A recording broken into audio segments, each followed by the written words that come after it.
Welcome to Anime Recall. Today, I will explain a 2001 anime movie called Spirited Away. Turn on subtitles and spoilers ahead. The story begins as Chihiro, a young girl, mopes and makes a fuss in the back of her parents' car.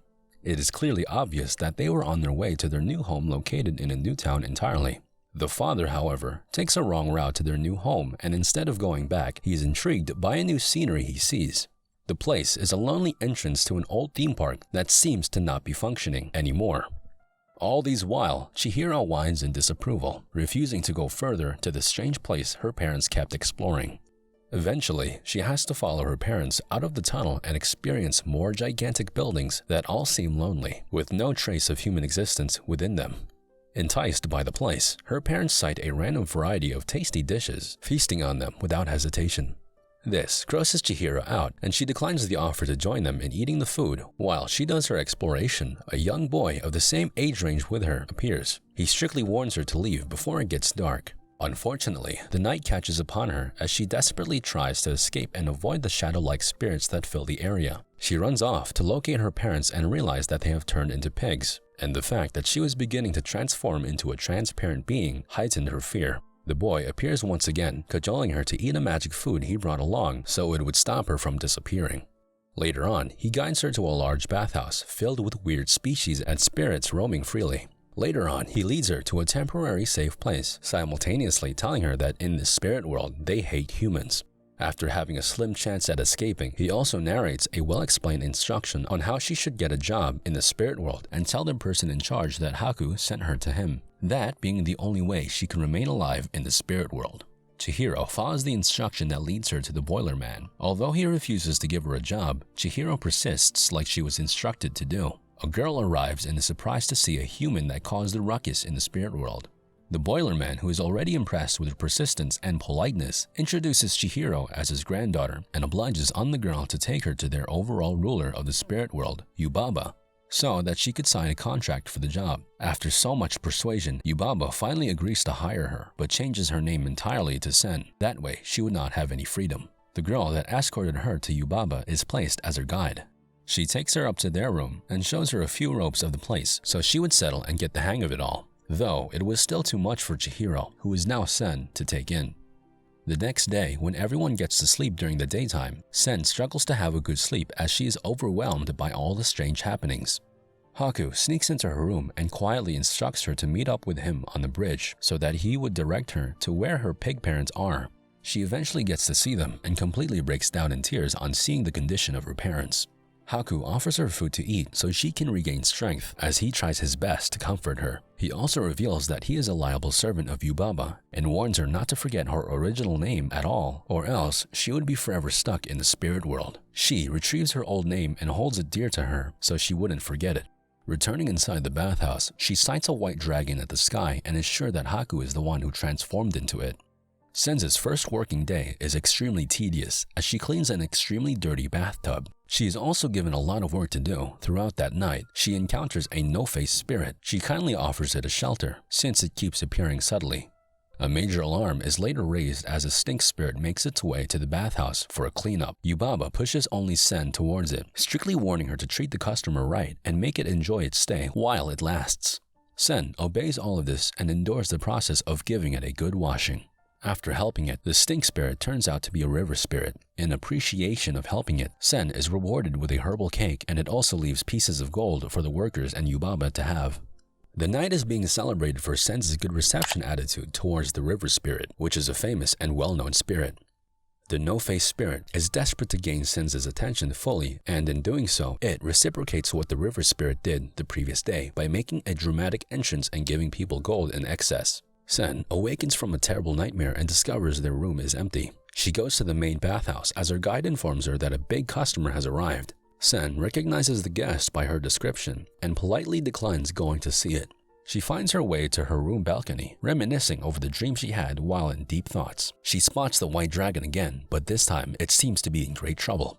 Sen immediately realizes it is Haku, and she keeps calling to him, hoping to save him from his current dilemma. Desperate to find help and assist Haku, she runs into the no-face spirit who offers her gold.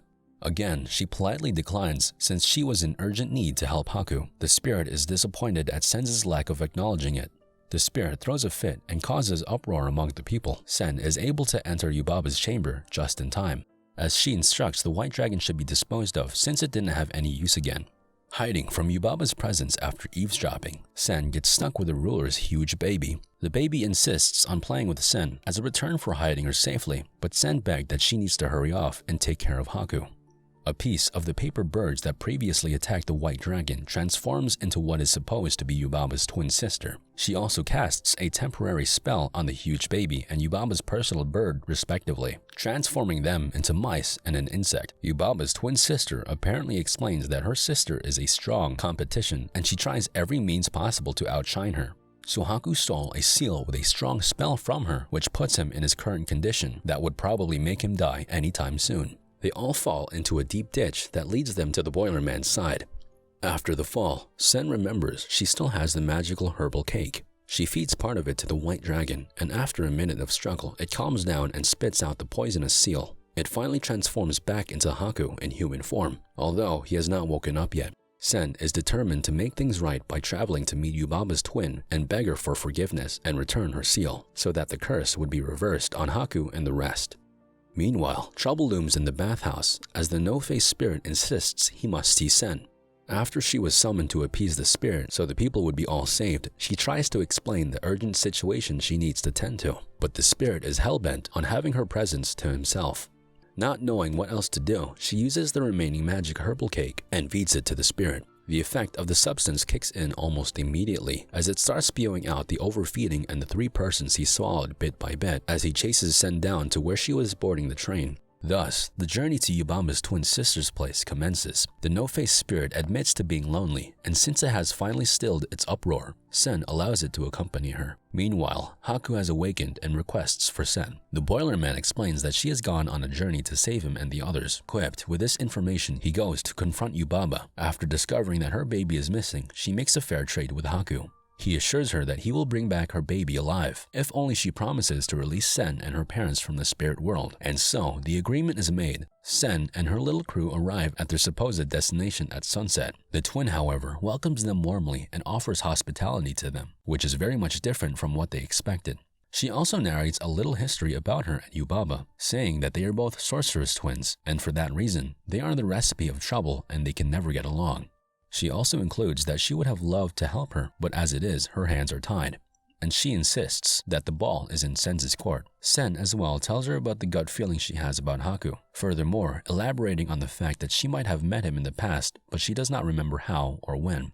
In no time, Sen and the others are ready to return back. The woman presents a magic hair tie she spun and assures her it would aid protection for her. So she swiftly puts it on, and at that moment another person arrives. The woman exclaims it is good timing as another guest arrives. It turns out to be the white dragon. Alas, Sen is overjoyed as she didn't expect him to recover. The no-face spirit gets to stay behind with the sorceress as she offers it her place as her permanent home. Hence, Sen and the other 2 embark on the white dragon as it takes them back to the spirit world. Midway, Sen reveals that she now remembers how she and Haku met. When she was little, she fell into a river called the Kohaku River, and so she tells him that his real name is Kohaku. Straight away, the scales of the white dragon peel from Haku's body, and he transforms back into a human, with the effect of hearing his real name. Landing back at the spirit world, everyone was waiting at the entrance already. Yubaba was excited to have her baby back safe and sound. Haku reminds her of the promise she had made to them, that is, to return Sen and her parents back to the human world. Yubaba insists that she was not ready to release her just yet. Her baby has to convince her that if she makes Sen cry by not releasing her family, he promises not to like her again. And besides, Sen assures her that she already knows the rule of the world, as Haku has briefed her about it. The condition more so is for Sen to pinpoint her parents among the herd of pigs she arranged for her, or else she would forever remain in the spirit world if she does not make the right choice. After doing a thorough check, she realizes her parents are not there at all. This becomes a big win for her as the contract is finally broken. Thankfully, Sen is broken from the curse and regains her former name, Chihiro. Haku promises he would break his apprenticeship deal with Yubaba and return back to his world so that someday he and Chihiro would surely reunite. Chihiro bids him goodbye and meets up with her parents who were back to normal and had zero knowledge on all that happened all these while. This anime has been indeed delightful and worth the thrill. For more anime recaps like this, be sure to subscribe and hit the bell icon. As always, like and comment to help out our channel. Thanks for watching.